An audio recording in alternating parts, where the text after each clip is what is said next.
Maynice is very excited because we're sort of the first school of the 3 schools to start Poetry Out Loud, and Dr. Papa George, who was teaching here for many years, he just moved to Maine West and he started the program over there, and he got some teachers over there enthusiastic about it. So good news is that we've been a good influence on another school in the district. The bad news is there's more competition out there. And the winner of this competition tonight will go on to the regional competition. And if you're curious about that, Zaritza over here. Raise your hand, Zaritza. She's rolling her eyes. She can tell you how much fun it is. We had a great time last year. So we as teachers are very proud of all of you. There really isn't much in this competition for you beyond the pride of just being here and doing it, and just sort of representing Maine East and representing yourselves and the love of poetry. And that's really, for us as English teachers, that's enough, but we're glad it's enough for you too.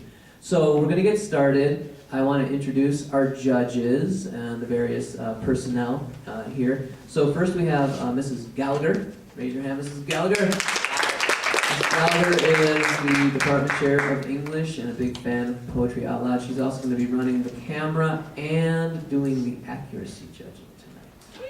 She is a stickler for detail. All right, then we have Mr. Robert Brown. Raise your hand, Mr. Brown. Mr. Brown is the English teacher in our department.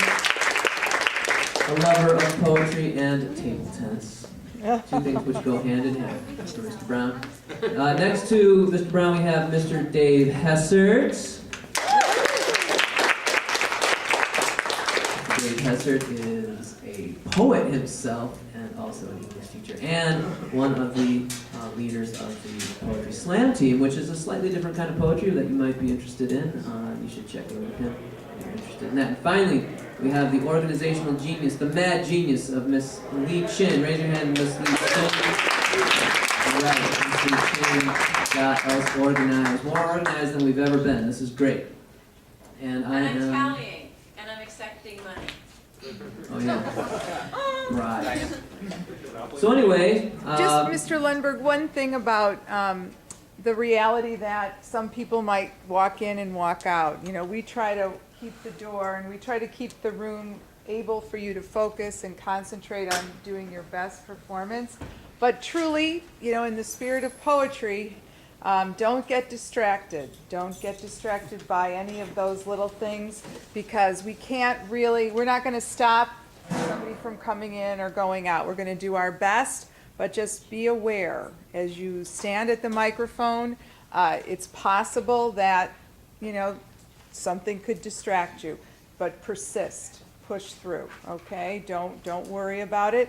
And certainly if you feel that you need to stop or you need to start again, the judges will take that into consideration. But my point here is it's not going to be like church, okay? There's going to be movement.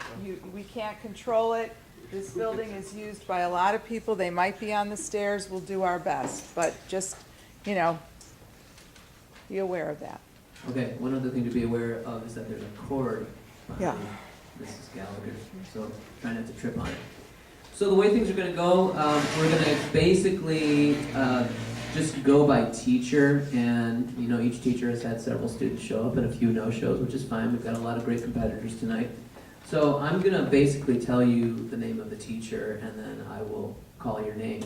But we're basically going to go in alphabetical order by teacher too. So we're going to start with Ms. Cray's students, then Quebec, Lee Chin, me, Mr. Hessert, Mr. Miller, Ms. Lee, Ms. Fabianski, Ms. Garvey, and then Mr. Brown. Somehow Mr. Brown is at the end of the list. Not as alphabetical as we thought. So I'm going to basically announce the name of the teacher, and I will call you up, and you will come up here, and you have a decision. You may use the mic if you like. We've got it nice and tuned up for you, and I will help you adjust it, or you can do your poem without the microphone. It's really up to you. We're going to run through everybody's first poem. When you come up here, you should state your name and the name of your poem. You should make sure that Mrs. Gallagher and Miss Lee Chin, everybody's got their copy of the poem. So get their nod. They need both of you. Is that correct? Just make sure that our 2 scorers here, Mr. Brown and Mr. Hessert, have your paperwork, and just get the nod from these 3 here. Yeah, just get the nod, and then you can go. Is everybody good? All right, let's take a big, deep breath. All right, let's give ourselves a round of applause. All right. Now, here we go.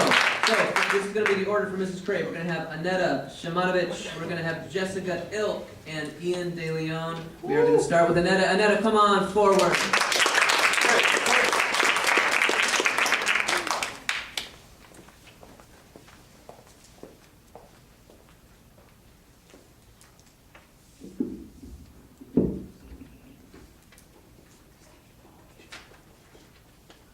My poem is Requests for a Toy Piano by Tony Hoagland.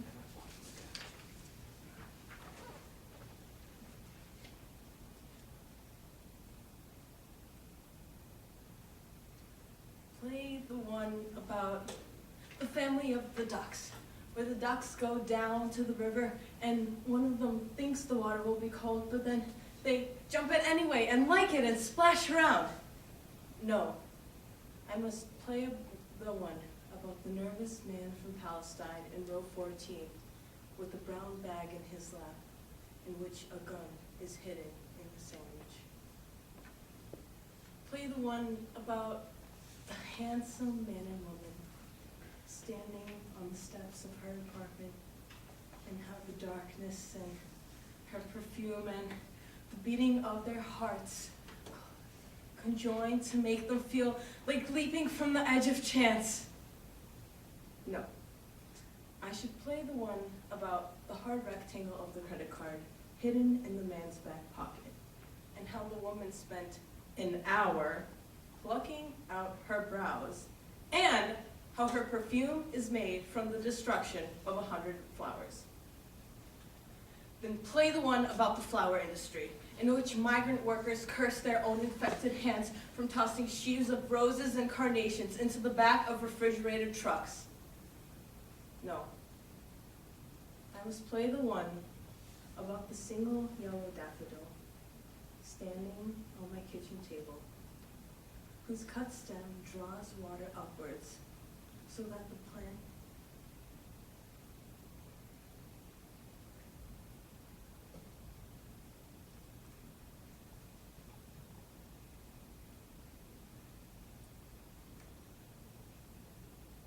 the water. Yeah, line. So the plant is flushed. So that the plant is flushed with the conviction that the water will raise it up from somewhere so deep inside the earth, not even flowers can remember.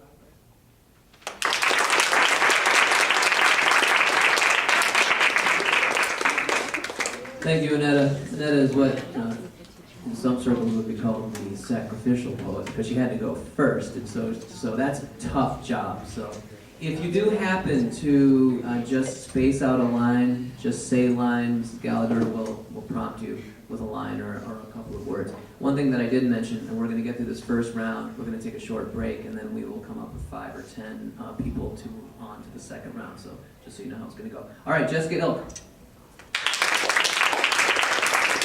And on deck is Ian. Thanks, I'm about to say hi. Okay, my poem.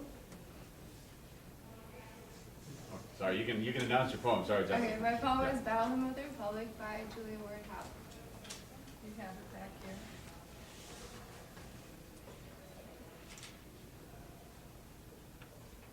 We're good. Mine eyes have seen the glory of the coming of the Lord. He is trampling out the vintage where the grapes of wrath are stored. He hath loosed the fatal lightning of his terrible sword. His truth is marching on. I have seen him in the watchfires of 100 circling camps. They have builded him an altar in the evening dews and damps. I can read his righteous sentence by the dim and flaring lamps. His truth is marching on. I read a fiery gospel, wit and brightest shows of steel. As you deal with my contemners, so with you my grace shall deal. Let the hero born of women crush the serpent with his heel. Our God is marching on. He has sounded forth a trumpet that shall never call retreat. He is sifting out the hearts of men before his judgment seat. Oh, be swift, my soul, to answer him. Be jubilant, my feet, since God is marching on. In the beauty of the lilies, Christ was born across the sea. In the glory of his bosom that transfigures you and me. As he died to make men holy, let us die to make men free, while God is marching on.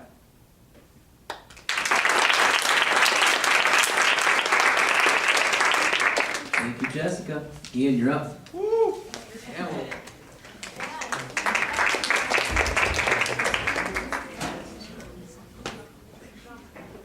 you say the name of your poem and the author, and let them take the nod.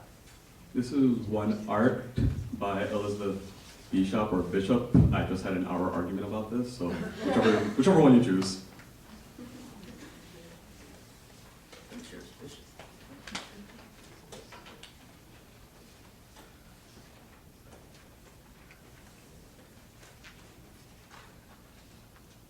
And Miss Quebec students are on deck right now. You're good with your poem. The art of losing isn't hard to master. Some things seem to be filled with the intent to be lost, but the loss is no disaster.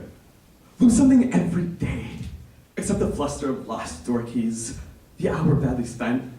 The art of losing isn't hard to master. Then practice losing farther, losing faster, places and names and where you were meant to travel. None of these will bring disaster. I lost my mother's watch, and look, my last, or second to last, of 3 loved houses went. The art of losing isn't hard to master. I lost 2 cities, lovely ones, and vaster, some realms I own, 2 rivers, a continent.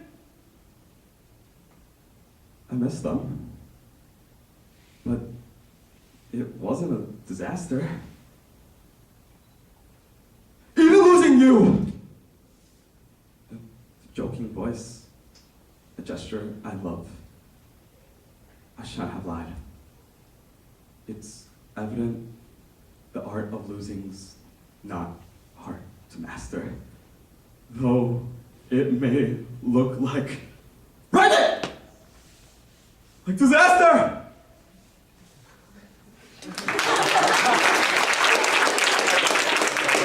Don't ever underestimate the power of poetry to shock.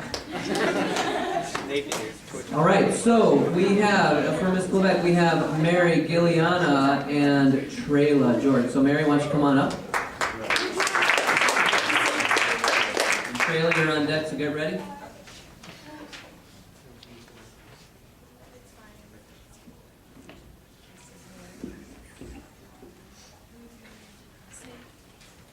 My poem is The Lamb by Linda Gregg.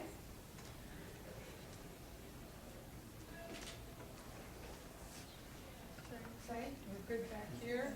That's good. Yep. It was a picture I had after the war, a bombed English church. I was too young to know the word English or war, but I knew the picture. The ruined city still seemed noble. The cathedral with its roof blown off was not less godly. The church was the same, plus rain and sky. I knew so. Birds flew in and out of the holes God's fist made in the walls. All our desire for love or children is treated like rags by the enemy. I knew so much, but saying anyway, like a bird who will sing until it is brought down.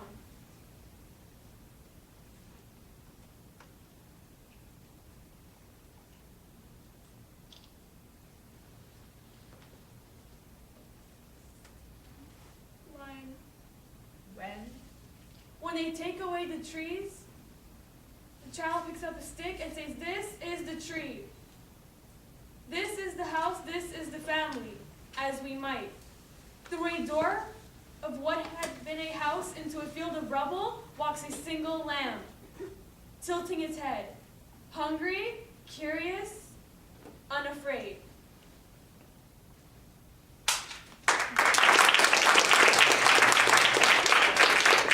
Thank you, Mary. Okay, Trayla, welcome.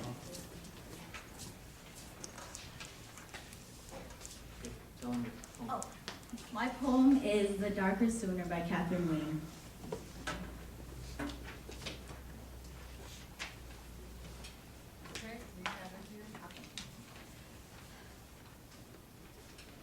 Then came the darker sooner, came the later lower. We were no longer a sweeter here, happily ever after. We were after ever. Line. We were farther. Oh, we were farther and further. Oh, wait, oh, sorry. Oh, sorry, can I start over? Okay. Then came the darker sooner, came the later lower. We were no longer a sweeter here, happily ever after. We were after ever. We were farther and further. More was the word we used for louder. Lost was our standard bearer. Our gods falling faster and falling larger. The days were duller. Duller was disaster. Our charge was air. Instead of leader, we had louder. Instead of lover, never. And over this river broke the winter's black weather.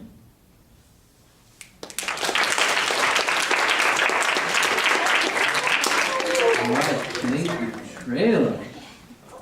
Okay, so while the judges are getting their act together back there, from Miss Luchin's class, we have Matt Coronado, followed by Julene Brilliantess, and Rhea, and Alyssa. So why don't we have Julene come on up? Is Julene here? Am I saying it right? All right, Julene, come on up and tell us what the name of your poem.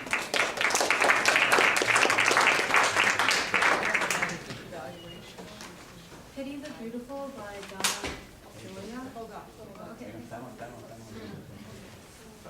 Sorry, I'm sorry. Sorry.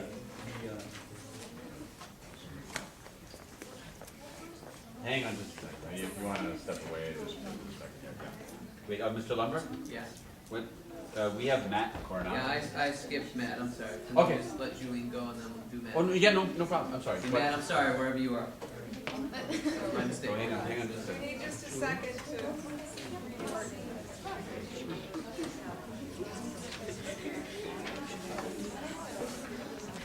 Yes, I'll be okay with Mike. See you later, right?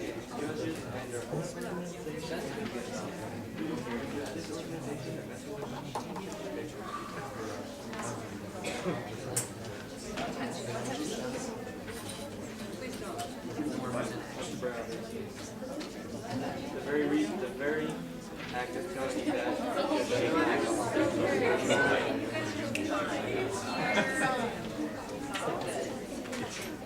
You naturally shift. Yeah. All right, where's a good spot? You can bring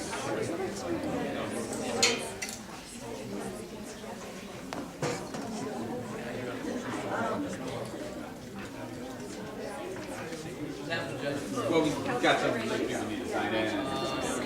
If you wanna, just step away, take a break, Mr. Love will introduce you again and everything. Mr. Lindbergh, on praise list, could you re-add, please, Megan Alcazar and Kelsey Sabor? Okay. And under Miss Lee, could you please, Michelle Soliman? Soliman, she's all set, you're set.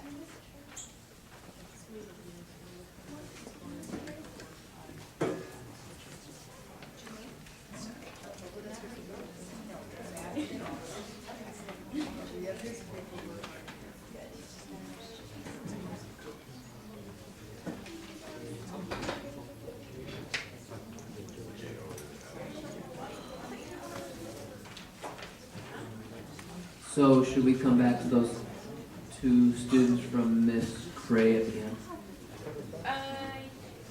Your call. Okay. Did Craig already vote? Yeah. Then yes, please. All right, so Kelsey and Megan, you're gonna go at the end.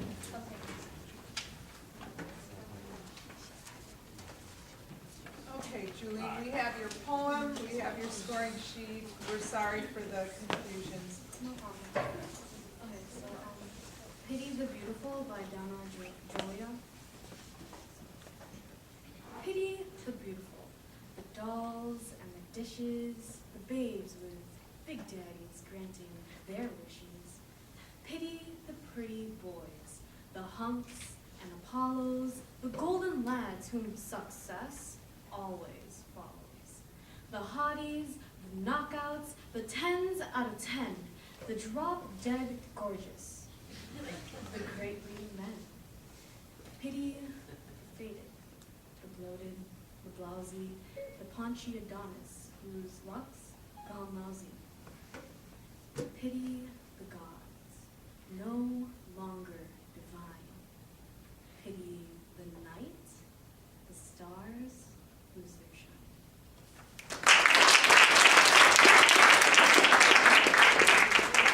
All right, thank you, Julie. And now it's time for Matt.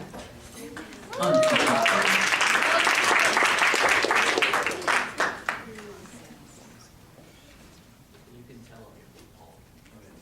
The poem I'm reciting today is The Coming of the Plague by Walden Keyes. We're not ready, just give us a moment, please.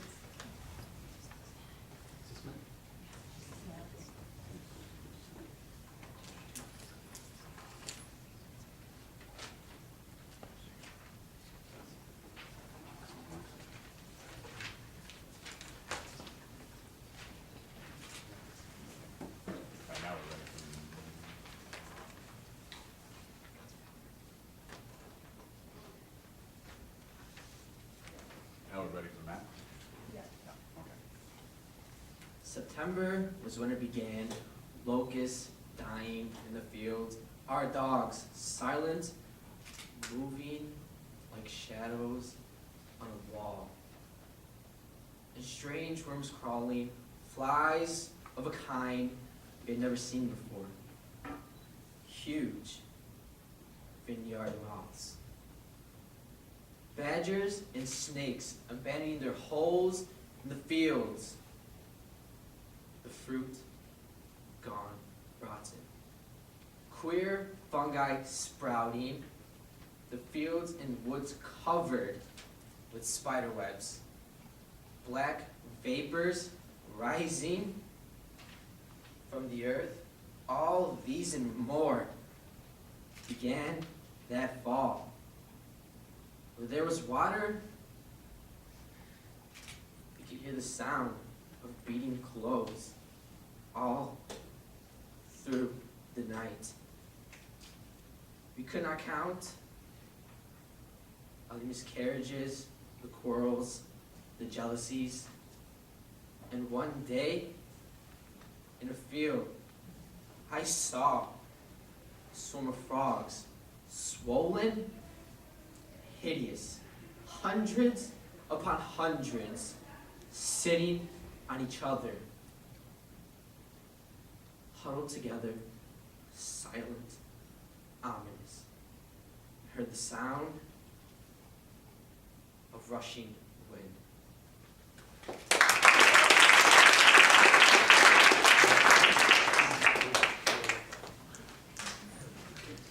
All right. Okay, continuing with Miss Lee Chin's class, we have Rhea Sharma and Alyssa Kay is on deck. Rhea, where are you?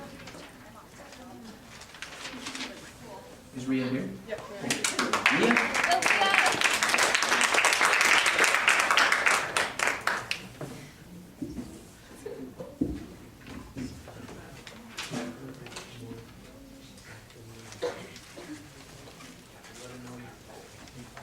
Okay, so my poem is It Was Not Death, For I Stood Up by Emily Dickinson. Okay, we have it back here. You ready? Yeah, we're good. It was not death, for I stood up, and all the dead lie down. It was not night, for all the bells put out their tongues for noon. It was not frost, for on my flesh I felt sickerose crawl.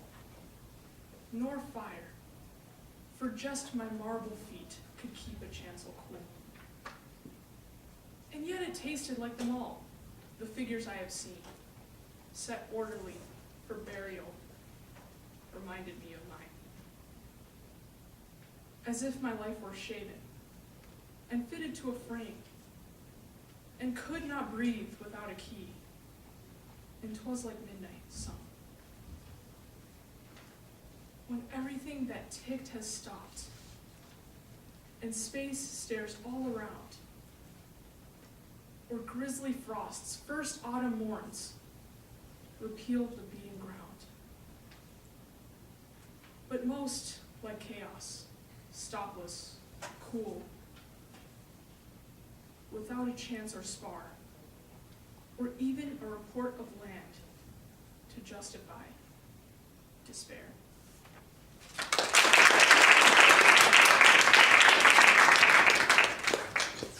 All right, thank you, Rhea.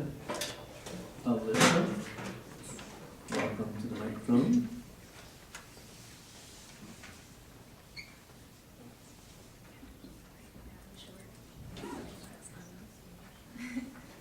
Okay, my poem is I Am Offering This Poem by Jimmy Santiago Baca.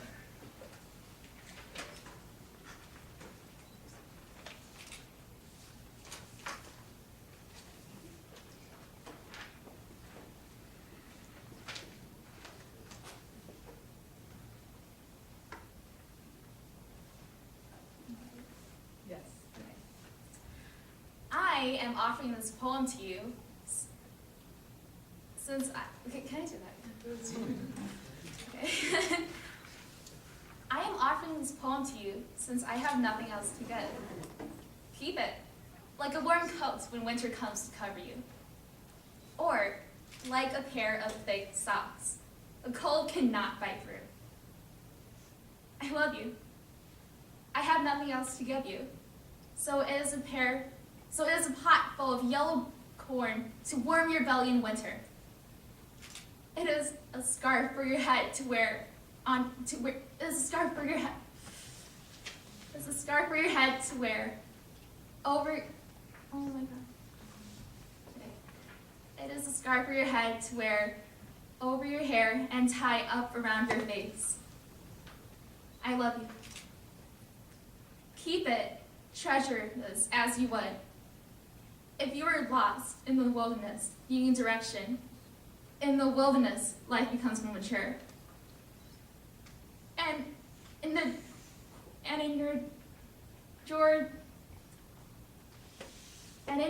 drawer, tucked away like a cabin or hogan in dense trees, come knocking, and I will answer.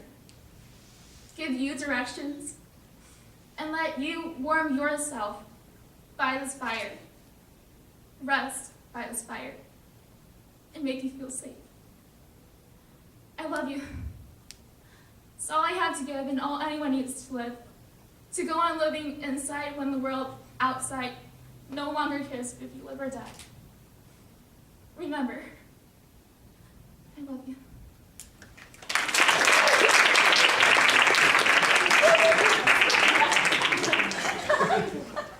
All right, so Alyssa may have forgotten a line or two, but I just have to say I am just impressed that you guys have memorized these poems. I mean, that's not hard or not easy to do. And then, it's not easy to do, and then to get up in front of all these people and then just deliver. It's amazing. All right, so it looks to me like we're now to the Lundberg section. So first, we're going to have a couple of students from my English 2 classes who I'm very proud of for being here. And the first is going to be Tatiana Cabrales, and then we're going to hear from Sonia Palafil, and then we're going to hear from a couple of other students from my AP classes. So let's get started with Tatiana. Here under duress. Yes, I twisted her arm a little bit, but she's right.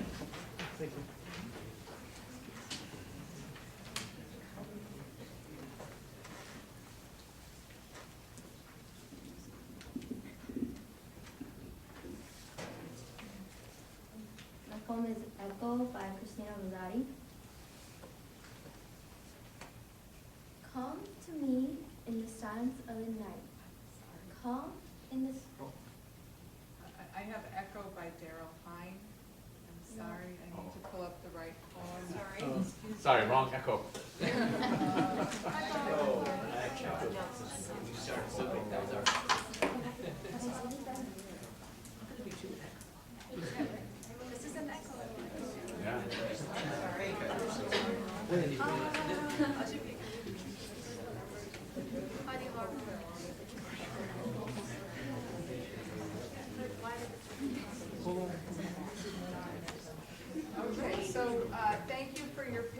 we have Echo by Christina Rossetti. Come to me in the silence of the night. Come in the speaking silence of your dream. Come with soft rounded cheeks and eyes as bright as sunlight on your stream. Come back in tears. Oh memory, hope, love of finished years. Oh dream, how sweet, too bittersweet, whose awakening should have been in paradise, where souls brimful of love,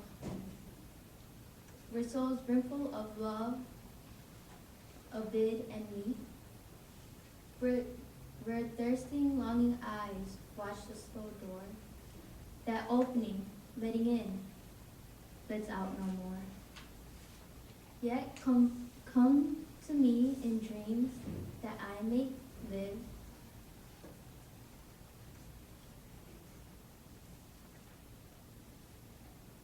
My very life again, though cold in death, come back to me in dreams that I may give. Pulse for pulse, breath for breath, speak low, lean low, as long ago, my love, how long ago.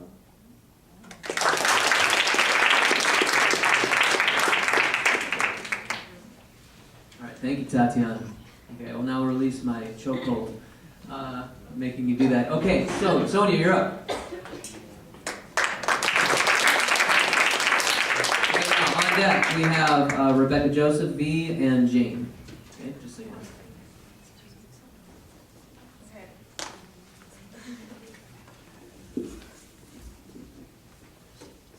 So I'm doing Every Single Day by John Straley. Suppose I said the word springtime and wrote the words king salmon on a piece of paper and mailed it to you. Would you remember that afternoon we spent together on the yellow boat? When the early whales were feeding and we caught our first fish of the year? Or would you remember that time off Cape Flattery when you were a little girl, your father smoking, telling stories as he ran the boat? Then that tug and zing of that first fish, spooling off into the gray-green world. You laughing and brushing your hair back before setting the hook. I know I'm hard to understand sometimes, particularly when you were standing at the post office with only a piece of paper saying King Salmon. But just think of it as a promissory note. And that electric tug, that thrill pulling your mind into deep water, is how I feel about you every single day.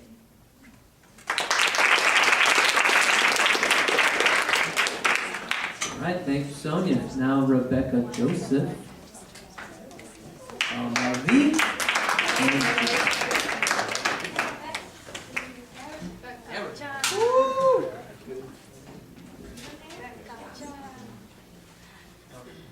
My poem is Request for Toy Piano by Tony Long.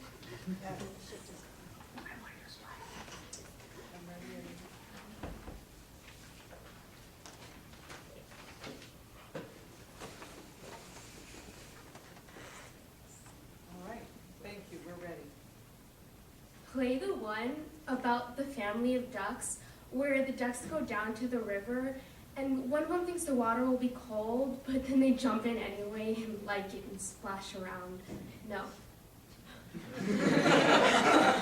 I must play the one about the nervous man from Palestine in row 14 with a brown bag in his lap in which a gun is hidden in a sandwich. Play the one about the handsome man and woman standing on the steps of her apartment and how the darkness and her perfume and the beating of their hearts conjoin to make them feel like leaping from the edge of chance. No. I must play the one about the hard rectangle of a credit card hidden in the man's back pocket and how the woman spent an hour plucking out her brows and how her perfume was made from the destruction of 100 flowers.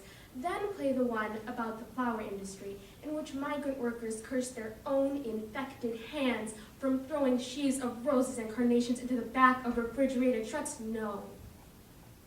I must play the one about the single yellow daffodil standing on my kitchen table, and how its cut stem draws the water upward, so the plant is flushed with the conviction that the water has been sent from somewhere so deep inside the earth, not even the flower can remember.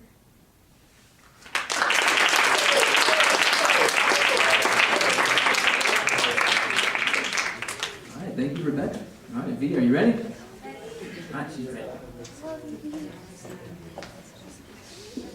All right, Jane, you're on deck, and then we're going to hear from Mr. Hesser's class. Hi, my poem is Conversation by I.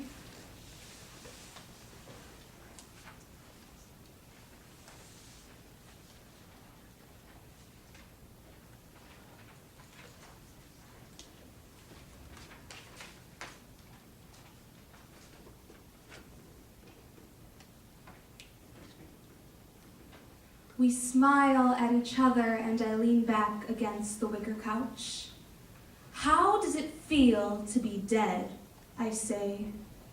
You touch my knees with your blue fingers, and when you open your mouth, a ball of yellow light falls to the floor and burns a hole through it. Don't tell me, I say. I don't want to hear. Did you ever, you start, wear a certain kind of silk dress, and just by accident, so inconsequential you barely notice it, your fingers graze that dress and you hear the sound of a knife cutting paper, you see it too, and you realize how that image is simply the extension of another image, how your life is a chain of words that one day will snap. Words, you say. Young girls in a circle, holding hands and beginning to rise heavenward in their confirmation dresses like white helium balloons, the wreaths of flowers on their heads, spinning. And above all that, that's where I'm floating, and that's what it's like, only 10 times clearer, 10 times more horrible. Could anyone alive survive it?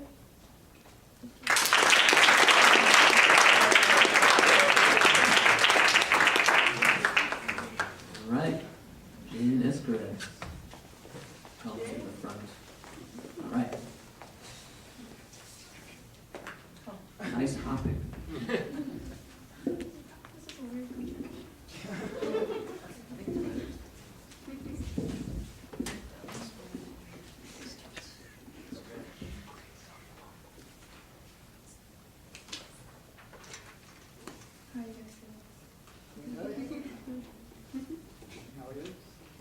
Good.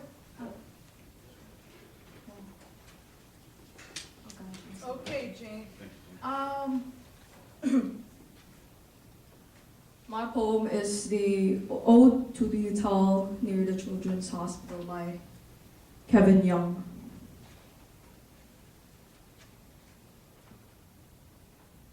Praise the restless beds. Praise the beds that do not adjust, that won't lift its head to feed or lure for shots or blood or race to watch the teeny TV.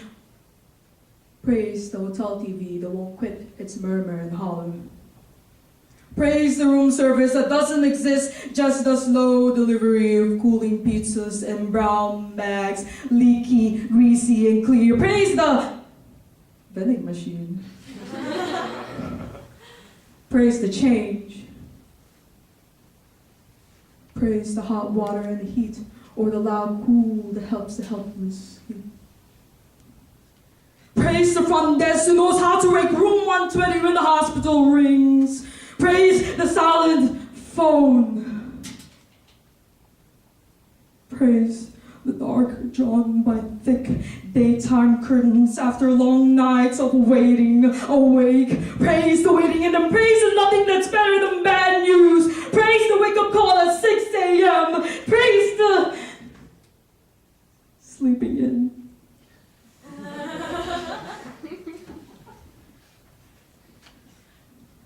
Praise the cards hung on the door like a whisper. Lips are silent. Praise the stranger hands that change the sweat of sheets. Praise the checking out. Praise the going home. Beds unmade for days. Beds that won't resurrect or rise, that lie there like a child should, sleeping tubeless. Praise this mess that can be left.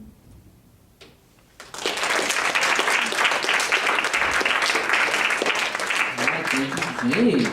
All right, so now we're moving on to Mr. Hesser's creative writing classes. So we're going to hear from Zaritza, Alfred, and Faye in that order. Come on up, Zaritza.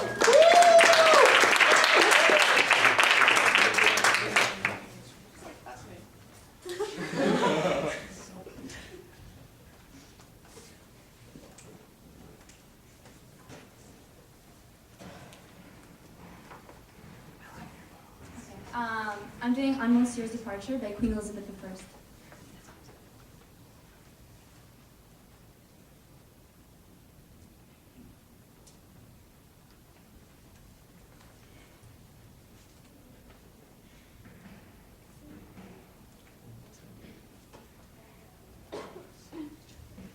We have a strict no laughing rule in poetry out loud.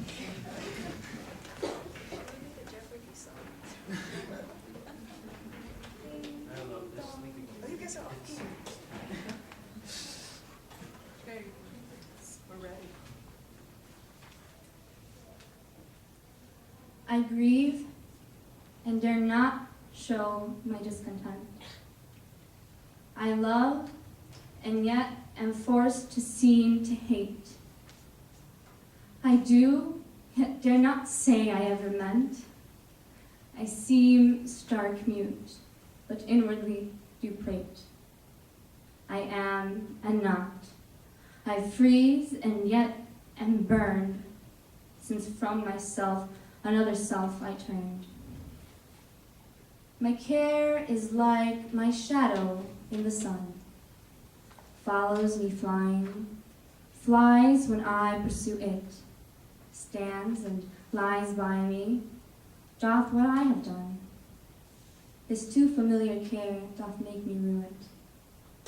No means I find to rid him from my breast, so by the end of things it be suppressed.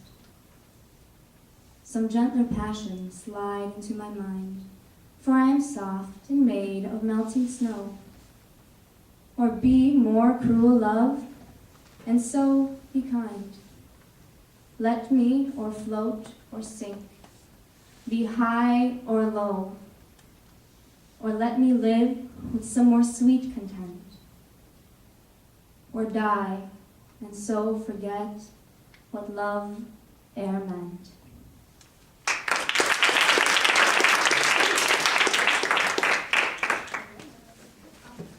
All right, thank you, Zaritza. And now we got Alfred to come up here. Hello? Yeah. Alfred once did a poem at an open mic about a marshmallow. It was an epic poem, and I will always know Alfred as the Marshmallow Man, but he's going to come up with something new tonight. Tell them what you got. All right, I had a whole spiel ready, so pardon the redundancy. Hi, my name's Alfred Dinka. I am representative for Mr. Hetzer's first period of creative writing class, and I'll be performing for you an introduction to my anthology by Marvin Bell.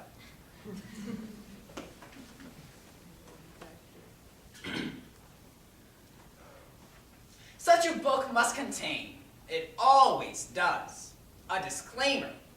I make no such, for here I have included all the best, the lily from the field among them.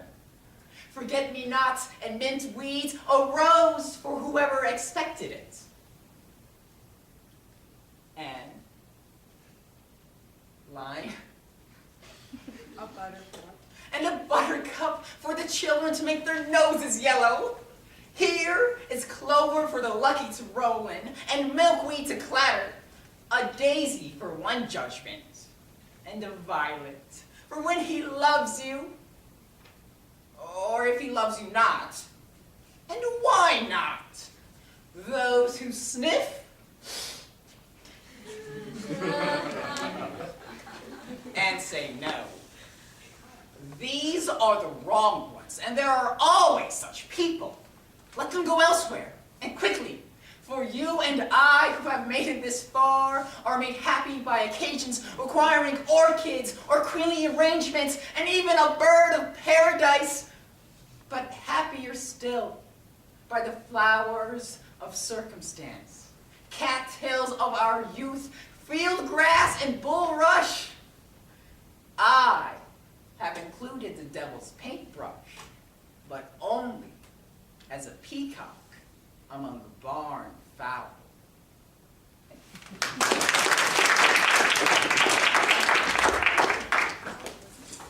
All right, Alfred, thank you. Okay, Faye, you're up.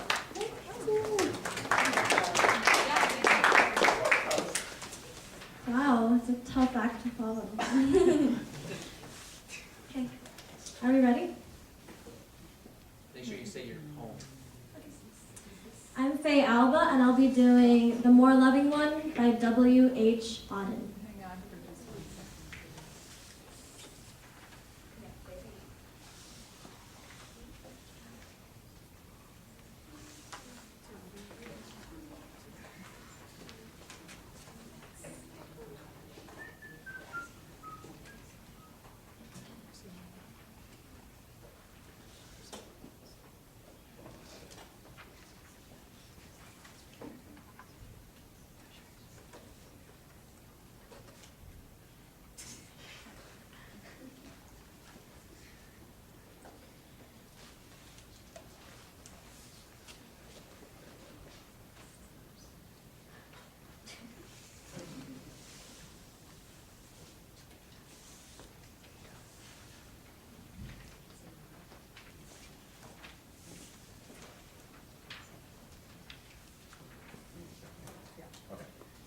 We got it.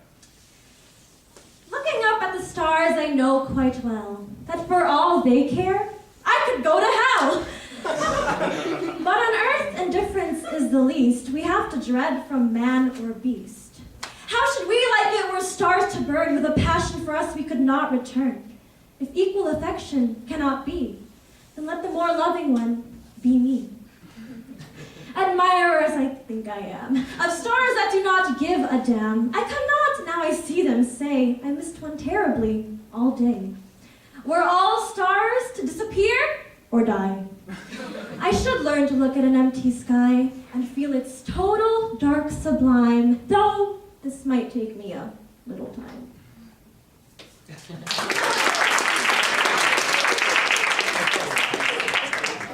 All right, thank you, Faye.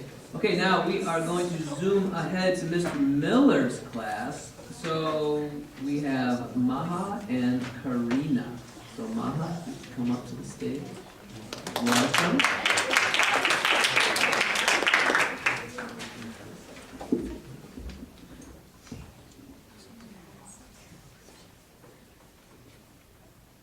Sweetness by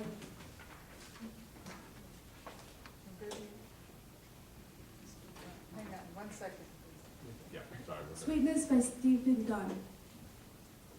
Just when it has seemed I couldn't bear one more friend waking with a tumor, one more maniac with a perfect reason.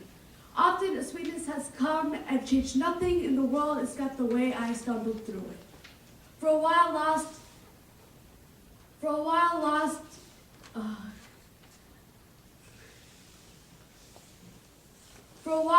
in the ignorance of loving someone or something.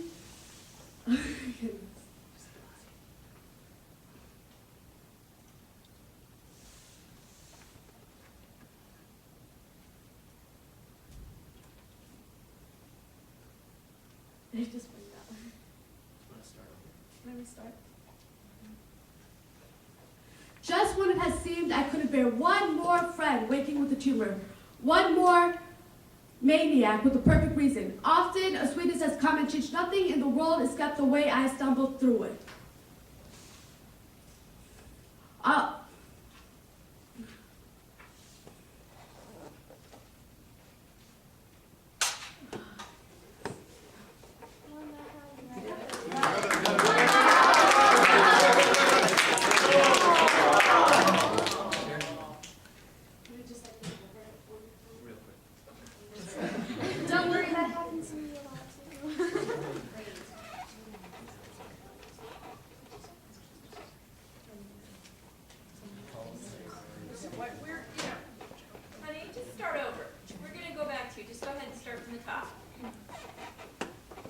Just when I had thought I couldn't bear one more friend waking with a tumor, one more maniac with a perfect reason.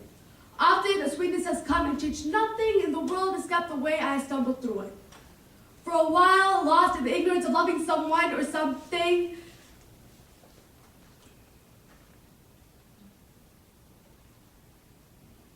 line. The world shrunk.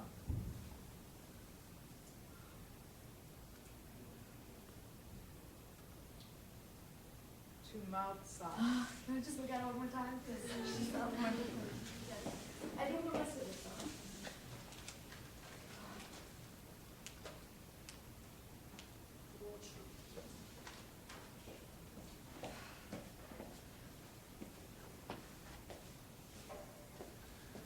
Sweetness by Stephen Dunn. Just when it had seemed I couldn't bear one more friend waking with a tumor, one more maniac with a perfect reason. Often the sweetness has come and changed nothing in the world except the way I stumbled through it.